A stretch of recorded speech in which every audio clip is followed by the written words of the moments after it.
Hello, very good morning to all and happy Friday. Welcome to today's Daily Dose of Market Insights by OANDA. I'm Kelvin here. Very good morning and happy Friday. Today will be the 19th of July 2024. So before we jump straight into our Daily Dose of Market Insights, let's have a quick look at the disclaimer first. All right, leverage trading carries a high degree of risk and may not be suitable for everyone. Losses can exceed deposits. This presentation is not an offer or solicitation to buy or sell, nor financial advice or recommendation for any investment product, as well as any forecast, prediction, or projection in this presentation is not necessarily indicative of the future or likely performance of the product. This advertisement has not been reviewed by the Monetary Authority of Singapore.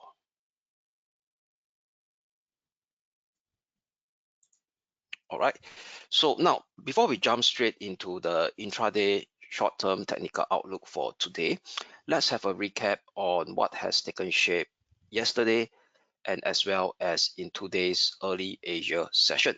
So let's start with yesterday first. Okay, so yesterday what we have over here is we do have the European Central Bank meeting. So the ECB, as usual, within market expectation, they actually left their key policy rate unchanged. Okay, so where do we right now in terms of the Eurozone interest rate? So for the Eurozone interest rate, no change at 4.25%.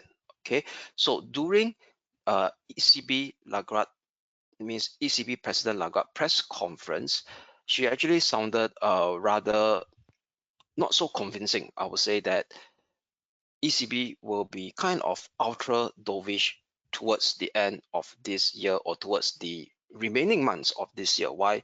Because potentially there could be only one cut coming in so far, which ECB did last month, and because they are less confident of two moves, that means i.e. Market, they're actually guiding market that everything is still open. There's no we call it a confidence based on what ECB is looking at right now in terms of their Eurozone data statistics, saying that even the September meeting outcome is still wide open, because initially before yesterday's ECB meeting, there was actually a significant high odds priced in by the European short-term interest rate swap market that ECB can have there could be a high chance, with a high chance of ECB cutting another interest rate cut in September. So, but however, this odds has been reduced after ECB President Lagarde we call it speech in the press conference yesterday. So how does it impact the FX market? So what we could see over here is that in fact on the FX market side of the story, the euro dollar interestingly actually kind of instead of rallying, they actually fell down by a small bit as well. Okay, because if you look at the FX market over here, let me immediately share with you all. All right, by opening up the heat map which I did previously. Okay, oops, I think it's hang again. Okay, my apologies, it's a bit slow today. Not sure why.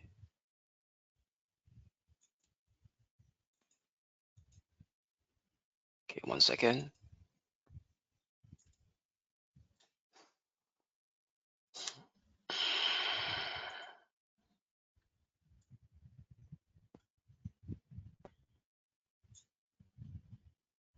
Okay, so what we could see over here, very interestingly, instead of the ECB speech, which is not so dovish, it should actually strengthen the euro and actually put away that weaken the dollar.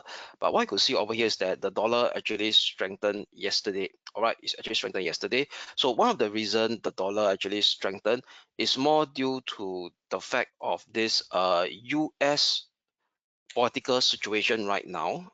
Okay, 1 second now, let me, where is the thing? Okay, I want to show you guys something. Okay, so basically, right, what I'm trying to share with you all for those guys who are first time seeing this chart is a 5-day rolling performance. Okay, I believe 5-day. Okay, where is the thing right now? Okay, never mind. So I do not want to actually bother about the town and name it. Okay, so what you're seeing, right, this was very slow right now. It's very, very slow by my end. So basically, what we are seeing right now, this particular chart is a 5-day rolling performance chart. Like I stress again, it's a 5-day rolling performance of the dollar major pair against the rest of the currency. So if all these lines are moving upwards, that means the dollar it's strengthening as we are based on the 5-day rolling performance. That means it's a very short-term time period. It's a 5-day window that the dollar's strength has started to inch back into FX market. So what we could see over here is that the dollar so far is the strongest against the Kiwi and against the Aussie dollar, and followed by the CAD, the sterling, the Sing dollar, the Chinese yuan, and the euro. Okay, but it's not so. It's rallying against the Japanese yen and against the Swiss franc, but it's actually underperforming right now. The dollar strength is underperforming. Why? Because it's still below the black line here, which is the dollar index. So I use the dollar index as a benchmark. All right. So anything that is above the dollar index, it tells us that the dollar is strengthening much more than its benchmark itself. All right. So you see the euro dollar is actually trading more or less within the benchmark over here. So like I said over here is that the current movement of the US dollar kind of a short-term strength is more driven by the US political situation right now. As you all know that right now, potentially President Biden himself may be forced to actually exit from this upcoming US presidential election, which is going to be held on the 5th of November, which is this year, to face off with Trump. So, given the fact that with the prospect of a new Democrat presidential candidate, it will actually potentially lower the odds of Trump winning, because right now Trump is leading by a fair margin or significant margin, I would say, ahead of Biden, or based on who will actually take over the White House based on the betting markets. Okay, so let's say if a new candidate were to come in, a new president, a new Democrat candidate to step into play, it will actually reduces this potential odds, because Biden doesn't seem to be in favor right now in terms of what happened in the first debate and after the next few public speeches, which actually showing that potentially there could be some health issue for Biden, that he may even not be able to actually hold the high office in the political US situation, and that actually causes the dollar to strengthen. Why? Because the funny thing about Trump right now over here is that we know that he tends to actually flip-flop in his speeches. So on 2 days ago, as was reported by Bloomberg Business Week, one of the media outlet of owned by Bloomberg, they actually did a initial interview, not this week, in the past, about I think 1.5 week ago, with President Trump, not President Trump, with former President Trump, all right, which is the candidate right now for the Republican camp. So what Trump mentioned during the interview was that he viewed that the current dollar is being overvalued against its trading partner. And he did mention about the dollar's strength against the Japanese yen, which is overvalued. So indirectly, market at that point in time when that news was being published, that interview is being published, is being viewed as a dollar negative, at least in short term. So that actually explained to us why the dollar yen actually fell off the cliff on this Tuesday itself, upon the release of that interview between Trump and Bloomberg. All right. Then right now, with the prospect of Biden dropping out of the race, that means, i.e., potentially it could reduce the gap between that what the betting market is being priced right now. That means lower the chances of Trump winning the White House. That actually seems to be dollar positive right now. That means if Trump were to actually engineer a weaker dollar policy, implied by that interview that he did with Bloomberg, the chances of him doing that seems to be lesser right now.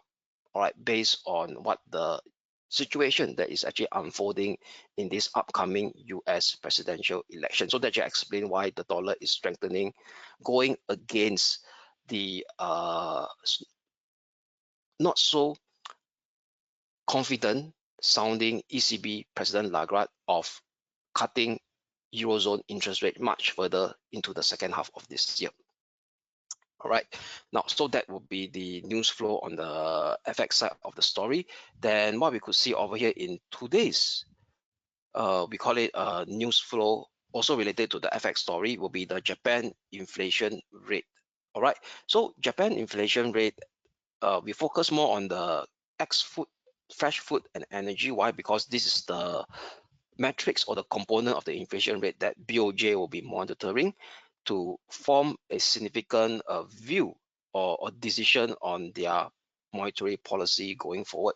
So what we could see is that the inflation rate, export and energy managed to actually recover from 2.1% to 2.2%. So if you look at the trend over here, which I have plotted for you guys, not so really.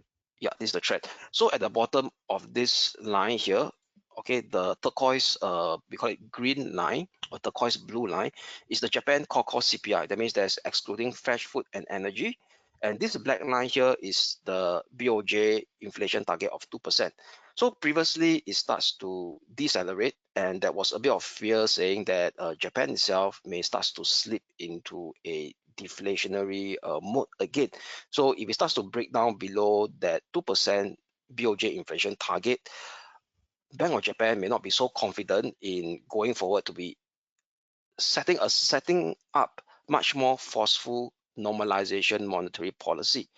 Don't forget, after more than 10 years, the previous two meeting, Bank of Japan finally decided to hike interest rate in Japan after keeping it for close to negative for a long period of time. And they also start to remove the JGB yield curve control by not heavily participating in the Japanese sovereign bond market and keep on buying bonds to actually suppress the longer term yield. So they give it a much more, we call it a market dictated bond, sovereign bond market instead, by allowing the fundamentals to actually, or the current fundamentals to dictate the market movement of the JGB bond market rather than them keep on intervening the JGB bond market to suppress bond yields. So with that over here, that initially what this particular situation over here, this little uptick in the core CPI rate, actually, if you overlay it with the Japanese producer price index, so this is something like an index based on input costs that is being faced by Japanese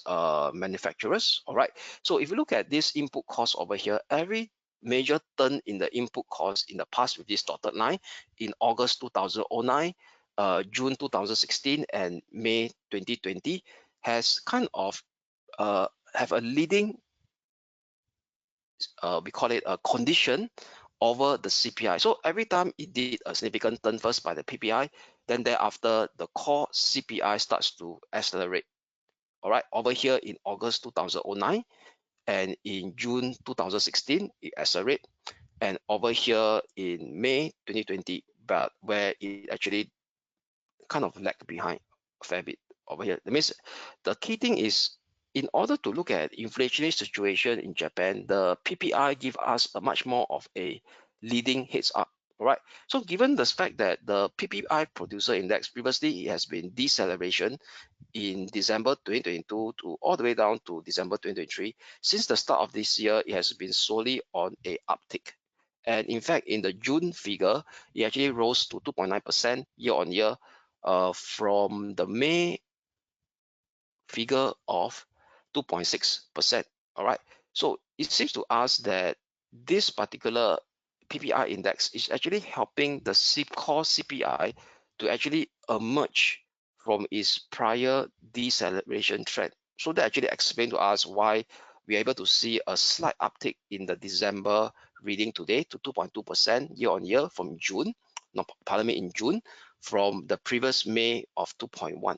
So if we just looking at the fundamentals itself of the CPI data, it should actually give more credence for at least in the short term for this dollar yen weakness to actually re-emerge in the picture. But the story over here is that because of this US presidential election news flow that is over supersede or kind of engulf this particular Japan core CPI news flow at this point in time. So that you explain to us why the dollar yen actually failed to actually come down at this juncture upon the release of this core CPI data. So later I'll share with you on the short-term technical outlook what are the key levels to look out for. All right, so that should actually explain this particular news flow, both that is more or less related to the FX market as we are actually speaking right now. And one more news price section that I want to highlight over here is the US stock market. So very interestingly, the US stock market continues to be in the red after the sell-off that has taken shape on the prior day, which is on Wednesday. So all the three indices ended in the red. The SPX down negative 0.8%, the Nasdaq down negative 0.5%. The previous two outperformer managed to actually be the laggard yesterday on the short-term intraday basis because of profit taking.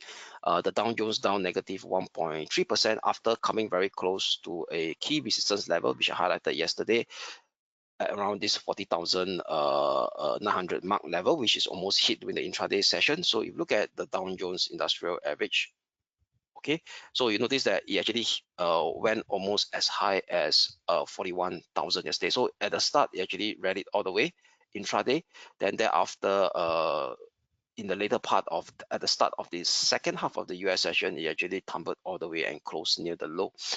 All right, so it's very similar for the Russell 2000 as well, down negative 1.85%. So if you look at the heat map of the S&P 500 over here, what's surprising over here is that we see some form of leadership coming back into the year-to-date leader, which is the semiconductor, led by NVIDIA yesterday. Okay, which is what the biggest cap. This AVGO, the market cap is not that big. So what you could see over here is that almost all the sectors are in the red, with the fact except for energy, which is because energy itself, even though they actually outperformed yesterday, it can't give a big lift up towards in the S&P 500 because they only form a very small percentage weightage in the S&P 500. So the semiconductor managed to actually lead the fort yesterday, but it didn't actually have a positive follow through throughout the other mega cap technology stock. All right, so Microsoft is in the red, Apple is in the red, Google is in the red, but Amazon is in the red as well. Only NVIDIA and Meta managed up by 3%.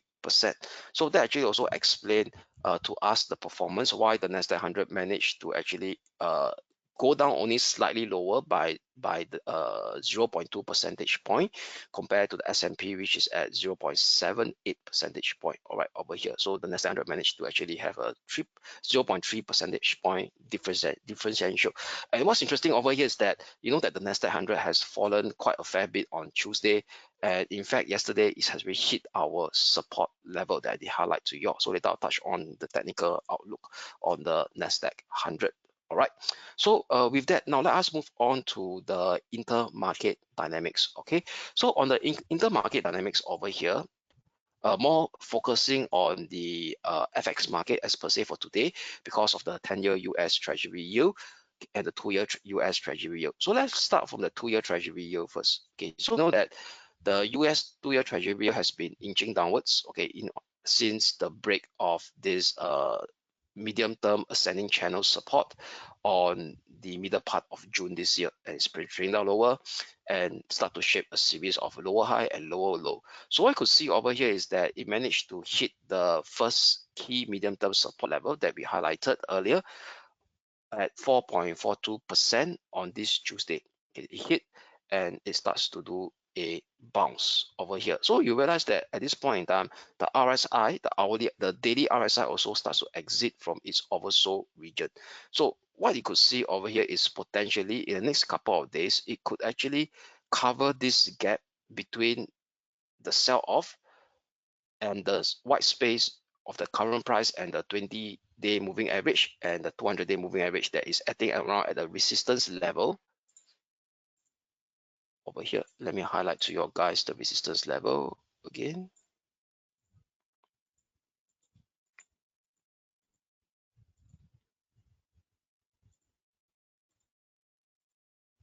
Okay, between 4.6 to 4.67. All right, this zone here. Okay, this resistance zone here. So what you could see over here is potentially a mean reversion rebound on the 2-year treasury yield. Okay, so if the US treasury yield starts to take up to cover this gap over here, we could also potentially start to see a bit of dollar strength coming back into the picture, or kind of a dollar strength sideways movement. That means given that the yield is strengthening, the US 10-year, the USS 2-year is strengthening, it actually reduces the odds of further dollar weakness at this juncture. So it could be potentially lead to some dollar pair strengthening, or be it in the sideways movement, at least from a short-term intraday basis for today. And what we could see very interesting is very interesting similar observation that's being seen on the longer tenure as well, which is the US 10-year treasury yield. So you look at the US 10-year treasury yield, initially it attempt to break down in the previous low that we see over here, this previous low on 14th of June. It break down on Tuesday, then thereafter the next couple of days it managed to reintegrate back above again. So right now it seems to us that it's now trying to actually do a form of rebound as well back towards the 20, the 200 and the 50-day moving average, which is acting as a near-term resistance over here. All right, so what you could see in the very short term, oops, it's a bit lagging. Okay, so hopefully, okay, let me try again.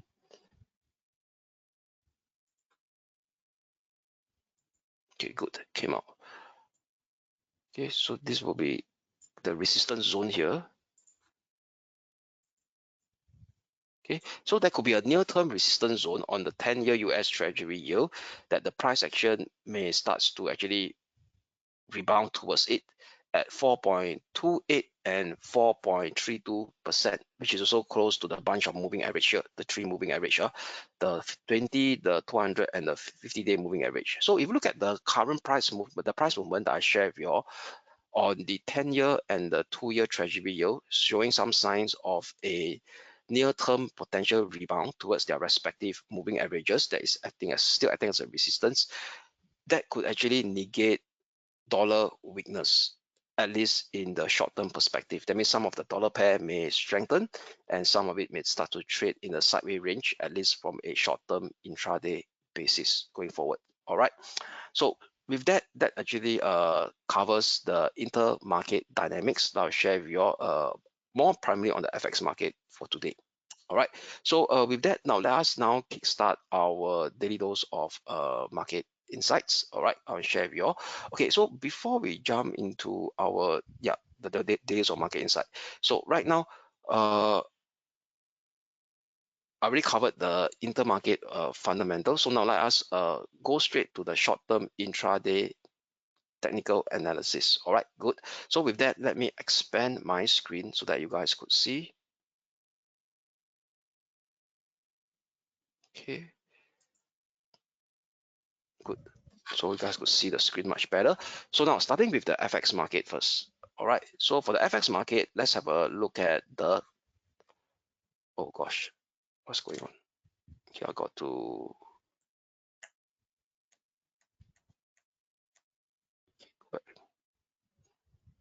okay, just now, it just automatically disappeared the instrument. Okay, so let me adjust it again. Everything is not, it's very slow. Okay, so this is the euro dollar.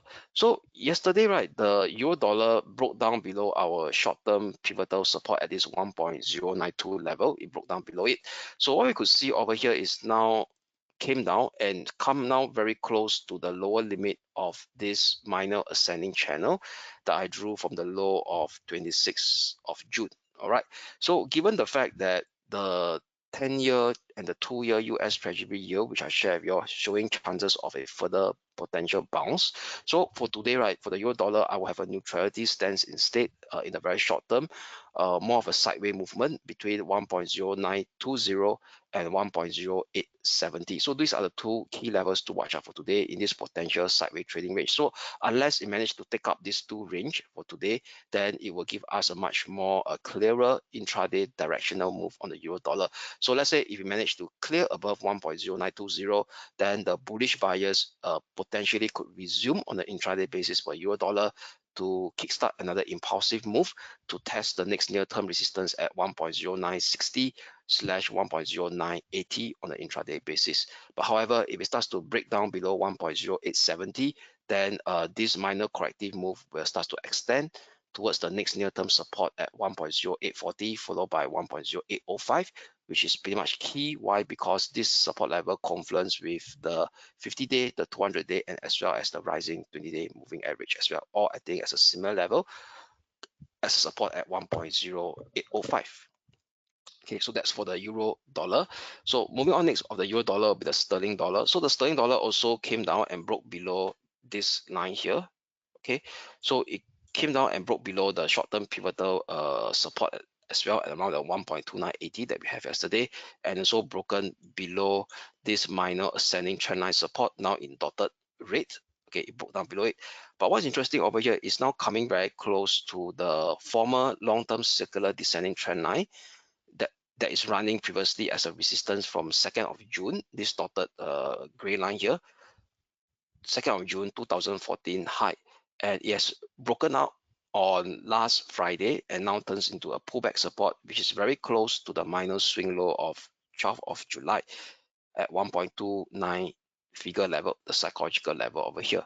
So with that, I will actually, because it's coming very close to this support level, I will have a neutrality stance, so it may start to drift sideways from here between 1.2990, which is yesterday's breakdown level, and 1.29 figure level for today. So flipping to a neutrality stance as well for the sterling dollar between 1.2990 and 1.29 figure. Only an hourly close above 1.2990 will kind of reinstate the short-term bullish buyers on the sterling dollar to kind of at least retest 17 of this Wednesday swing high at 130.40 / 130.65. All right. A breakout above it exposes 1.31 figure, 1.3155 level.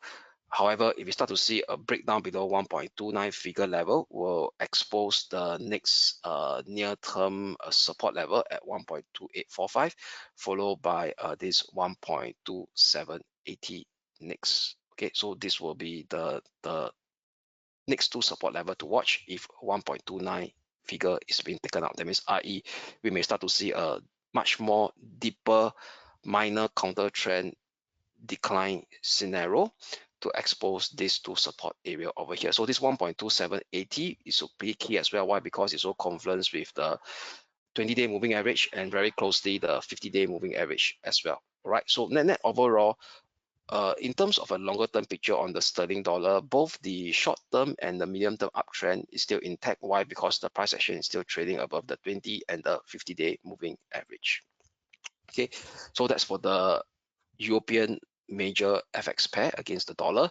So now let us now focus our attention to the dollar against the Asia Pacific currency over here. So let us start with the Aussie dollar. So the Aussie dollar continues to help above the short-term pivotal support that we highlighted. A bit of excess, so 67 figure, 66.90. This is the short-term pivotal support level that we have yesterday as well. So just a bit of excess by 10 pips below for today at 66.90 to take into account. So what we could see over here right now is actually it managed to actually test this dotted line here. So what's this dotted line, right? If you go back to the daily chart, is in fact the pullback support of this former ascending, former descending trend line of the previous symmetrical triangle range configuration, okay, that previously kept the Aussie dollar in the sideways range configuration, right, since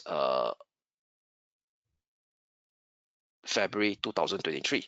And recently on the 4th of July, that means at the start of this month, it has a bullish breakout, and right now it's actually shaping that pullback to retest this key medium-term pivotal support, which is at 66.90. So I'll give a bit of breathing space, 67 figure slash 66.90 on the intraday hourly chart. Okay, so with that, right, as long as this, oops, let me go back to the Australia dollar. So as long as this Australia dollar holds as this 67 figure 66.90 region over here, we still maintain that bullish bias, but it got to gain traction above 67.20 fast. That means it got to see a push up towards 67.20 fast, then the odds will increase for a further potential push up, or else it may just start to trade sideways throughout the entire session between 67.20 and 66.90 for today. So if we're able to actually break out 67.20, then potentially we will increase the odds of this intraday bullish bias to see the next near-term resistance coming in at 67.50 next. Okay, for today. All right, only an hourly close below 66.90, then this bullish bias will be invalidated to see. That means even that bullish breakout that has taken shape earlier on 4th of or 3rd of July, the breakout from the symmetrical triangle range configuration may be in jeopardy for the bullish trade. So if you have an hourly break below it, potentially on the intraday basis, it could actually retest the 50-day moving average, I think, as a support level at 66.70. All right, then below it sees 66.40. All right, so these are the intraday levels. So let's say if the price action break down below 66.90, and we know that the today's session is still long because we not even talk about yet, we haven't hit the European session yet, even the US session. So let's say during the intraday session, it meant to hit these two levels, but on a daily basis, that means towards by the end of the US session. So by the end of US session, if it managed able to claw back all the way up to 66.90, that means i.e. It's still considered as a valid bullish breakout. All right, that means it's only an intraday noise hitting this level, but during the session, let's say for example during the European session or towards the end of the US session, it managed to go back up and close at 66.90, then the bullish breakout is still valid. It's only invalidated if it fails to have a daily close at 66.90. That means it have a daily close below 66.90. This is where that earlier bullish breakout on the daily chart will be invalidated. So it's all depending on, because that is being dependent on the daily chart. We know the FX market, they actually swing quite significantly during the intraday.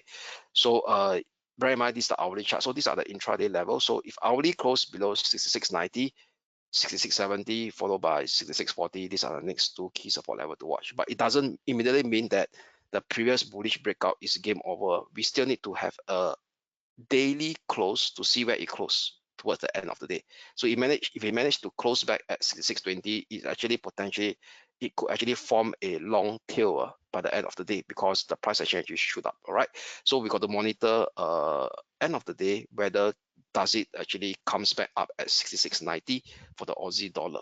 All right, so this is something to actually bear in mind of if we are looking into this longer time frame perspective, because a lot of us may sound that, oh, if it breaks down below 690 on the intraday basis, then the previous bullish breakout is game over. No, it doesn't mean, because that bullish breakout is being taken out on the daily time frame chart.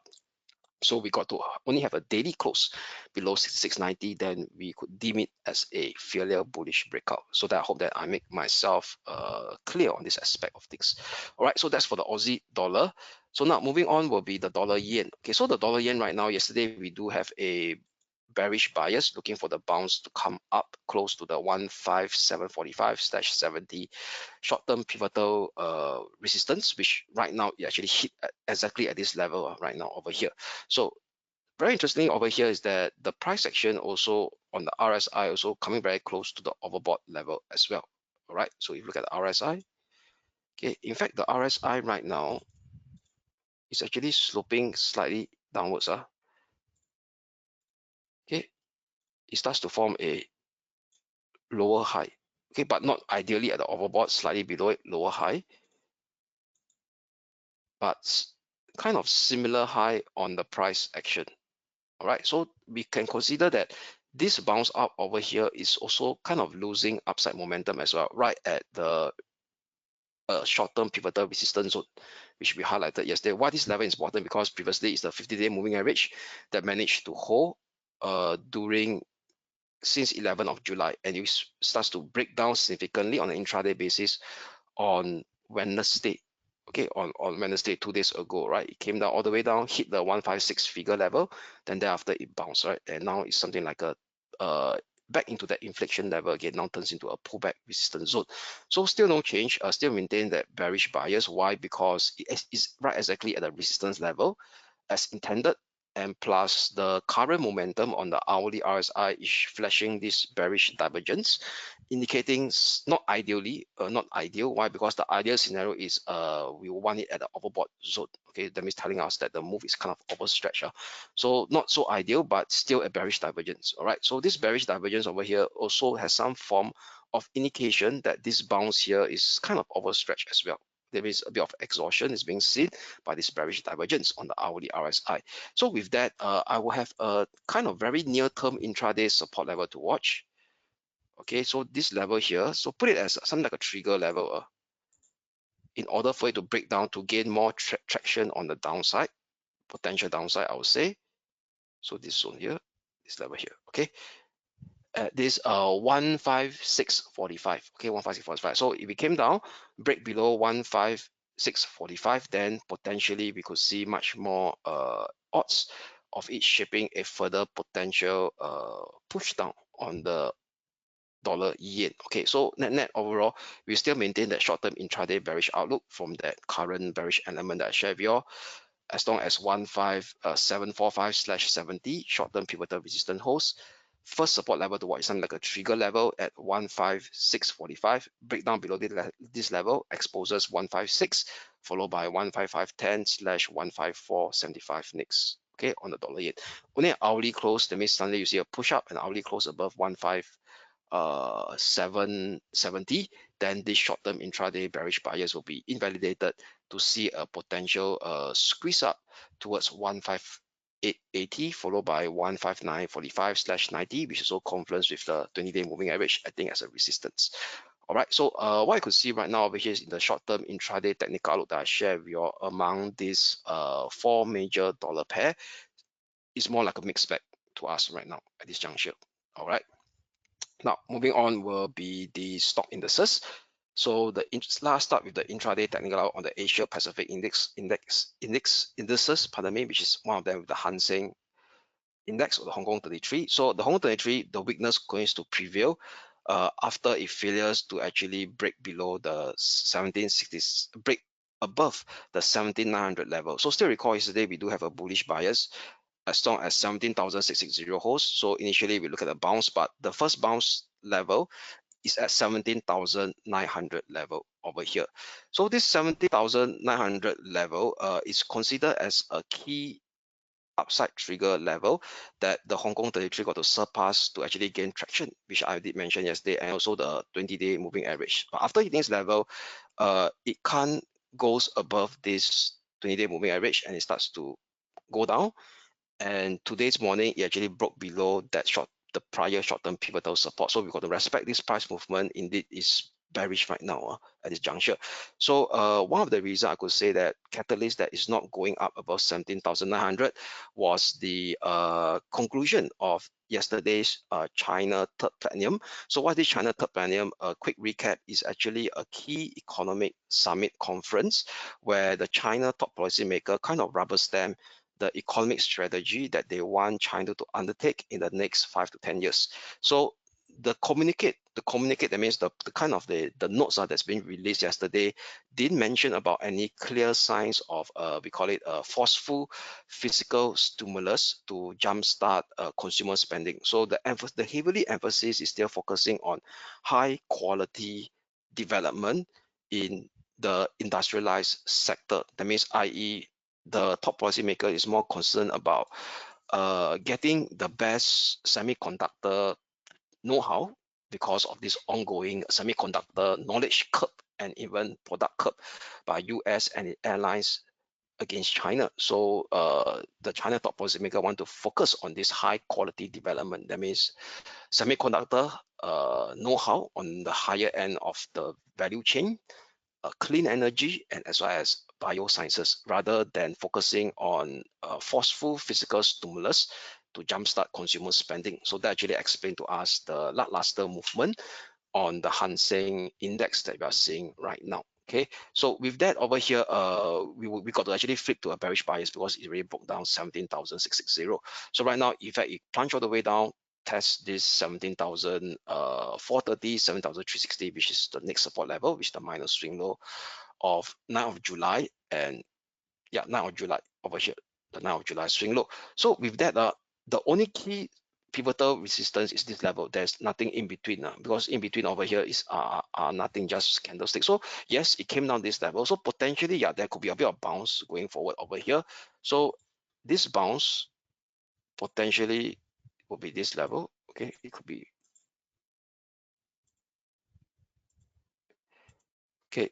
Something about this two meeting line here, but it didn't cut into anybody. So as long as the bounce didn't this could be the potential first bounce support level. I mean, there could be a minor bounce coming into play. Also, that the RSI is at the oversold at this juncture. But as long as this bounce didn't surpass 17,660, which is now a key, previously it's a key short-term support, now turns to a key short-term resistance. The honest is more on the Hong Kong 33 to potentially see further weakness of it, okay, going for at least in the short-term basis. So as long as this bounce didn't surpass 17,660, another potential bearish bias pressure could actually unfold on the Hong Kong 33 on Hang Seng Index to expose the next support level, which is the key medium-term support zone of 17,200 slash 17,110, which is the 200-day moving average as well, I think, as a support zone.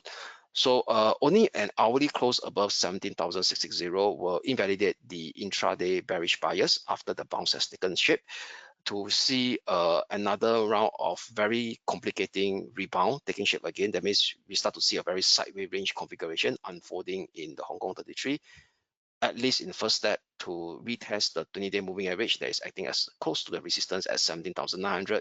A breakout above 79,900 then may expose the next resistance at 18,225, which is so very close to the 50-day moving average as well. That is coming close to it as a resistance at 18,225. So now the next one that I share with you all on the Asia stock indices will be the Japan 225. So the Japan 225 continues to trade sideways, still holding above the short-term pivotal support that we highlighted yesterday, 39,950. So what we do over here is that I've got to put in a shorter term resistance level to watch out for, will be at 14,440. Yes, it's still trading within the short-term pivotal support level, but in order to actually increase the odds of this short-term bullish bias, it got to clear up above the 40,440 level, okay, which also correspond to the 20-day moving average acting as a resistance as well. Right, so only a clear breakout above 40,440, then it will increase the odds of this intraday bullish bias on the Japan 225 to seek at least a test on the next near-term resistance at 41,090 on the intraday basis. But however, if it starts to do an hourly close below, a breakdown below 39,950, then this intraday bullish bias scenario will be no longer intact, and you will start to see a further minor corrective decline to retest the next resistance or to expose the next near-term support level, pardon me, at 39,350, which also correspond to the rising 50-day moving average next. So this is the next support level to watch on the Japan 225 if 39,950 is taken out on the downside. Okay, now with that, let us take a look at the European index, which is the German DAX over here. So for the German DAX, right, initially we are looking for a bounce to actually take shape, a counter trend bounce first before the downside resume. So the counter trend bounce resistance we are looking at initially was 18,630, but it didn't hit 18,630. It hit 18,520 and shaped a lower low and broke down below the 20-day moving average. So with yesterday's bearish price action, more or less the counter trend bounce is slightly over because of this lower low that's being found, that being formed, and a breakdown below this we call it 20-day moving average. Previously was acting as a minor support previously on Wednesday. So with that, we will flip to a bearish bias instead on the German 30 for today, using yesterday's swing high area, which is at 18,520, will be my short-term pivotal resistance. Next support level to watch will be the lower limit of this expanding wedge that is still forming since the low of 14th of June.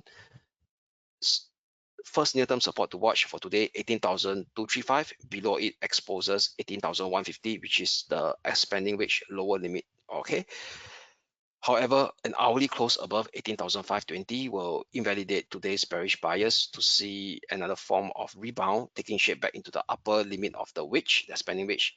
But taking things one step at a time, the next near-term resistance to watch after 18,520 will be 18,630, followed by 18,700 on a short-term intraday basis level. Okay, for today on the German 30, if 18,520 is taken up on the upside. Now, the major US stock index, starting from the US Wall Street 30. So US Wall Street 30, yesterday we do have a first resistance to watch, which is at 41,500 before 41,900. So yesterday bounce, it almost hit that level. Yesterday we do have a very tight short-term pivotal support at Wednesday minus swing low, which is at 40,880. Yes, the bounce takes shape. Almost hit the first resistance. It printed a high of 41,425. Okay, 41,425, close to 75, only 75 points below it. So the price action came down, broke below the tightened short-term pivotal support level and starts to trade sideways over here. So given the fact that the hourly RSI has really hit the oversold level, there could be some form of sideways movement instead for today. So with that, rather mixed element on the US Wall Street 30 on the intraday basis. And also yesterday bounce also came back to this dotted green line over here. So what is this dotted green line? See, this dotted green line was a former ascending channel previously that was in shape from 14th of June to 9th of July. Okay, still trading, except that over here on the 16th of July, it did a very strong push up above this dotted green line channel. And we call this a bullish acceleration. Then thereafter it came down again, the pullback, and the pullback now stopped exactly at the pullback line of this dotted green line, which is now a pullback support level. And if you do the Fibo retracement of this push up from 9th of July all the way up to yesterday's intraday high, is very close to the 38% as well, pretty much closer to the 30% retracement. So with that, right, I'll use yesterday's minor low, closer at 40,670, the lower limit of today's potential neutrality sideways range. Upper limit will be at this 41,050 level. Okay, so this level correspond to this trigger level where once the price action break down below 41.50, we start to see a series of hourly sell-off instead. So this form is kind of a very clear psychological level in order for any boost that need to overcome on an intraday basis. Because of yesterday's, it actually triggered that series of hourly down move after a breakdown below 41.050. So it's something like a very key psychological pullback resistance right now. So potentially neutrality range for today means sideways 41.050 and 40,670. So only an hourly close below 40,670, a breakdown, then we see the minor corrective decline extend within its short-term uptrend phase. Why? Because it's still trading above the 20-day moving average. That means it's now unfolding a minor counter trend rebound after that very steep up move that was seen 1.5 weeks ago. So next near-term support level to watch will be at 40,390, followed by 40,185, 40,060. So if it starts to break out above 41.50, then the bullish we call it a pressure resume for the Dow Jones Industrial Average and the US Wall Street 30 to see it retesting 41,500 level, at least on an intraday basis for today. Okay, so that's for the US Wall Street 30. Now moving on will be the Nasdaq 100. So Nasdaq 100 yesterday we do have a bearish bias below, upon hitting these two resistance level, almost hit the first resistance level at 20-day moving average. I think we said that it plunged down, come down to the support zone that we highlighted, exactly 19,660, 19,520. So I'll be using 19,520 as my short-term pivotal support level, which is very close to the rising 50-day moving average as well, and as well as this medium-term ascending trend line that I drew from the 19th of April 2024 low. And what's interesting over here is that yesterday's push down managed to shape a bullish divergence on the hourly RSI, right exactly at the ideal level, which is the oversold zone. So indicating to us that yesterday push down is a bit overstretched, where that bearish momentum exhaustion has been spotted by the bullish divergence of the hourly RSI right exactly at the oversold region. Okay, and also it happened exactly at the key graphical support that we highlighted yesterday as well. So using 19,520 as my short-term pivotal support level today, so flip to a intraday bullish bias on the Nasdaq 100. Resistance level to watch on the intraday basis will be at 2060, followed by 20,060. That means 20,060. Then thereafter followed by 20,210 next, which is this former minor swing low now turns into a pullback resistance level. So these are the two intraday resistance level to watch, okay, in this potential short-term intraday bullish bias scenario that could unfold. However, if we start to see a further push down and it broke below 19,520, then that medium-term uptrend will be also in jeopardy, right? So that could actually break down below the 50-day moving average to actually kind of unfold a much more deeper potential start of a multi-week corrective down move instead. But in first step on the intraday basis, one step at a time. That means after exposing 19,000, a breakdown below 19,520, the next intraday support level to watch will be at 19,115, followed by 18,950 first in the first step. Okay, so this congestion area over here from 7th of June and 12th of June. All right, so that sum up the short-term intraday technical outlook on the major stock indices. So pretty much of a mixed bag as well. Now, moving on next will be the commodities market. So let us start with the gold first over here. So for gold XAU/USD, over here the price action actually plummeted right over here from a very tight short-term pivotal support level that we highlighted yesterday at around this 2044 level. So hit the next support level at 2004.17.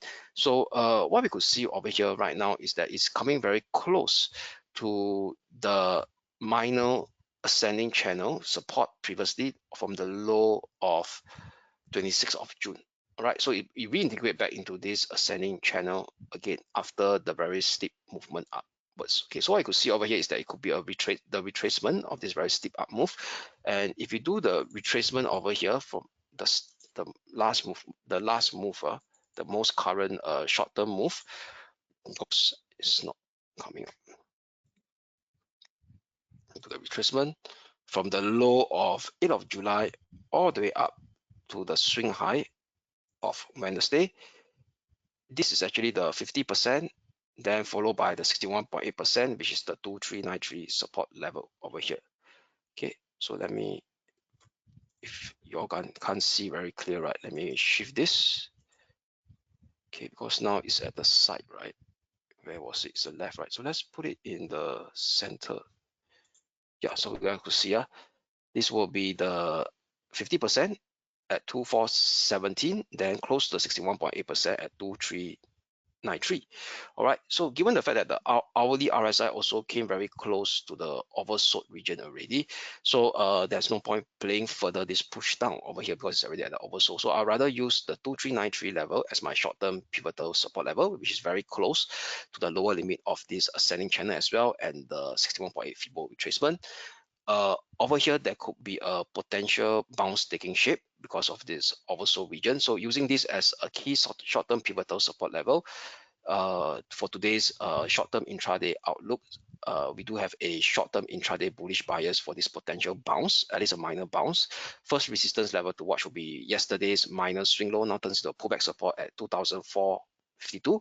Above it, potentially see a retest of this Wednesday swing high on the intraday basis at 2004.82. Okay, so these are the two next resistance level to watch if the price action over here managed to survive exactly at right above 2393. All right, but however, if it starts to break down below 2393, then this intraday bullish bias will be invalidated to see the continuation of this minor corrective decline phase to unfold, to retest the 20-day and the 50-day moving average that is coming close to a next support level at 2368 level. All right, however, if we start to see it breaking down below 2368, then it may just starts to drift down lower much deeper to expose the next near-term support at 2337. All right, so that's for gold, XAU/USD. Now, lastly, on the commodities side of the story will be West Texas crude oil. So West Texas crude oil, WTI, yesterday we flipped to a bearish bias. Why? Because it actually right exactly at the resistance level of this descending trend line resistance, which indeed it came down and hit the first support level as intended at close to 81.77 right now.